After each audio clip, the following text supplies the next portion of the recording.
what's good, Commanders fans? Just want to make a quick video here, congratulating Chris Rodriguez as well as the Commanders tendered Chris Rodriguez exclusive rights. I want to make sure I get this correct here because he was an exclusive rights restricted free agent, or ERFA. Pulling up here right now, but that's good news, man. I'm happy that he's still in the building. He definitely should be on the practice squad at the least. I mean, they're gonna draft a running back. B-Rob's gonna be back next year. Eckler's gonna be back this season coming up. But Chris Rodriguez definitely earned a spot on the team, or even if it doesn't work out here, let's say in the next season, where he just doesn't get a lot of snaps, or he's bouncing from the practice squads at a regular roster. I feel like he definitely should get an opportunity somewhere else. So, yeah, the Commanders, they tweeted out, we have extended an exclusive rights tender to running back Chris Rodriguez. If you don't know what the exclusive rights tender is, according to the NFL, an exclusive rights free agent is any player with fewer than 3 accrued seasons and an expired contract. If his original team, which is the Commanders, offers him a 1-year contract at the league minimum, the player cannot negotiate with other teams. So basically, we have him we kept him in the building by tendering his contract because he's only accrued 2 seasons. He was a rookie last year, and then this is his sophomore season. So he fits under the description of an exclusive rights free agent. And like I said, it's just good to keep him in the building. He had some really good games. He was playing better than B-Rob at some points. I know the numbers don't say it, but Tennessee had 13 carries for 94 yards and 1 touchdown. B-Rob had a good game that game too. The Falcons game, he had 5 carries for 16 yards. Like the yards for his rushing yards didn't say that he had a better game than B-Rob, but he was better in pass protection that game. He was more explosive. He had a catch for 12 yards that really helped us get in the red zone. And then the touchdown he broke a good amount of tackles to get into the end zone. And B-Rob just had no elusiveness that game at all.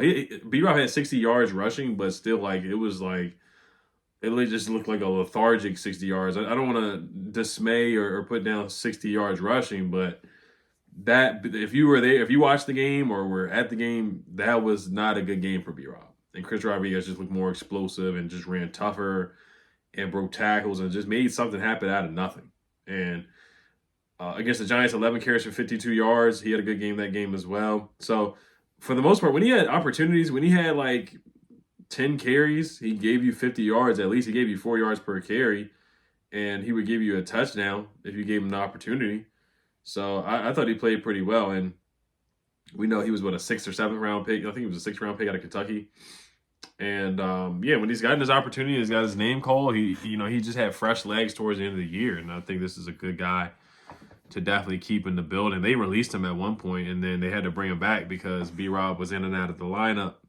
And they put him on the practice squad a lot, but he stayed the course, and he was just ready. He was ready for his number to be called. And he changed his number because Marshawn Lattimore came in and took 23 from him, and he changed to number 36. Yeah, he was a 6th-round pick, 24 years old as well. Went to Kentucky and had 173 rushing yards, 35 carries, 4.9 yards per attempt, and 2 touchdowns. So happy for Chris Rodriguez. Happy to see him back in the building for sure. So we're starting to bring some of our own guys back. Let's see if they bring back Zach Ertz over the weekend or Jeremy Chin. Before free agency, I would like to see them do that, either one or the other or both. Before free agency starts, I would like to see that happen. Maybe even Noah Brown, one of the receivers, if they can make something happen before free agency starts. All right, so let's transition to Ronnie Stanley. So this is per Albert Breer. Albert Breer has a podcast, and this is where Albert Breer connected the Commanders to Ronnie Stanley. And Ronnie Stanley has been a legitimate left tackle for years and years and years for this league, really since 2020.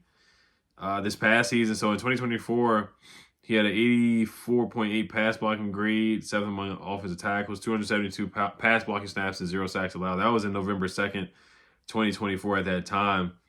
The year before that, so free agent offensive line sorted by PFF pass block grades, Ronnie Stanley comes in 2nd with an 80.9 PFF grade behind Kendall Lamb.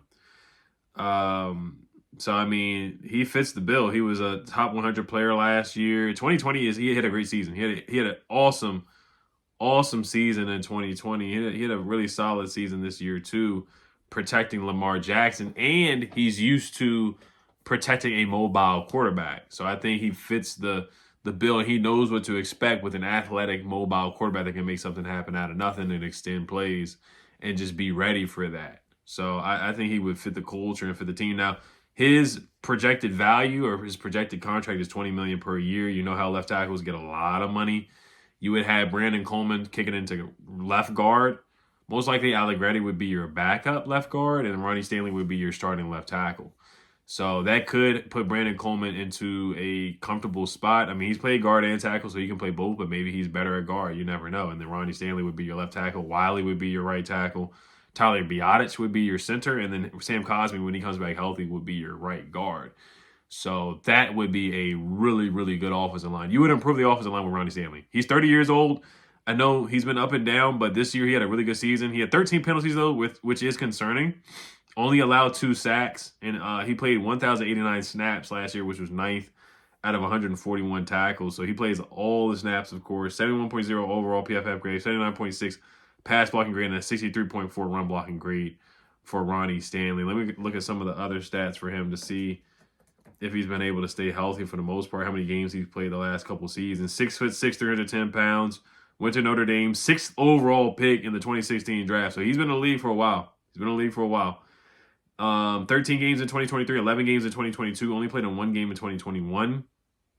He hasn't made the Pro Bowl since 2019 and was All-Pro in 2019 as well. 2019 he played in 14 games, 2018 15 games, 2017 15 games, and 2016 12 games. In 2023 he did give up a 9.6 pressure rate, which is not great, but you know, he definitely would come here and help. He definitely would come here and help for sure. So I'm intrigued with Ronnie Stanley. Let's see what happens. Let's see if the Ravens don't bring him back, then you know I know the Chiefs are interested in him as well.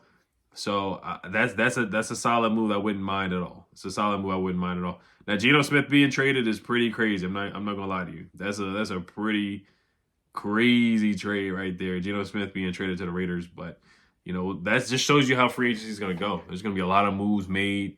And just a lot of unexpected things happening, man. Guys getting released left and right, like Evan Ingram, Trey Henderson getting permission to seek a trade, like just things that people didn't expect are definitely happening. Harold Landry released, so a lot of fireworks are starting to happen already before Monday with the tampering period. So I can't wait. All right, you guys let me know what you guys think. As always, Healthy Commanders.